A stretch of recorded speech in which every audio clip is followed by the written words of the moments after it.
Guillaume Canet, les internautes sont persuadés d'avoir trouvé Sosie, une grande star de la chanson.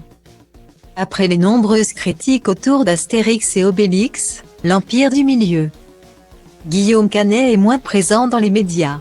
Pourtant, ce mercredi 5 avril 2023, les internautes ont bien cru le voir au micro de France Inter. Un échec à la française.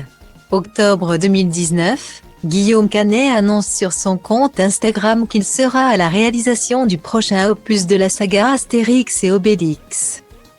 Une fois le scénario terminé, le réalisateur se concentre sur le tournage de son nouveau film, intitulé Astérix et Obélix, l'Empire du Milieu.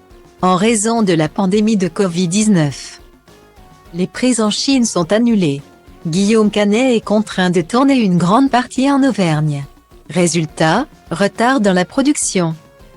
Alors que Guillaume Canet campe le rôle du célèbre Astérix, il se tourne vers Gilles Lellouche pour endosser le costume d'Obélix. Là encore, l'accueil est mitigé. Mais le projet continue. Le 1er février 2023. Le film sort enfin en salle. Et là, c'est la douche froide.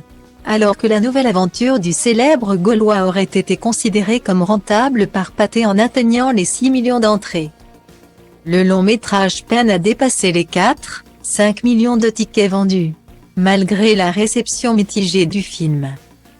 Guillaume Canet et Gilles Lellouche continuent à le défendre. L'amitié entre Guillaume Canet et Gilles Lellouche est forte, et remonte à déjà bien des années. C'est ainsi que le 13 février 2020, sur Instagram, le réalisateur a dévoilé l'une de ses trouvailles, un sosie de Gilles Lellouche. Mais la roue tourne, en effet, ce mercredi 5 avril 2023, les internautes ont été persuadés d'avoir trouvé son sosie, au micro de France Inter. Il s'agissait en réalité de Thomas Bangalter, l'un des deux membres du mythique duo Daft Punk. La vidéo, postée notamment sur TikTok, a amusé de nombreux internautes. Guillaume Canet. On t'a reconnu, Guillaume Canet, ça va, calme-toi, on sait que c'est toi, peut-on ainsi lire dans les commentaires. En réalité, Thomas Bangalter était convié au micro de Léa Salamé pour revenir sur la folle aventure du groupe Daft Punk. Que ce soit J'ai été Lucky, Instant Crush, RDBT Fast Étranger ou encore End of Line. Ces morceaux sont encore iconiques.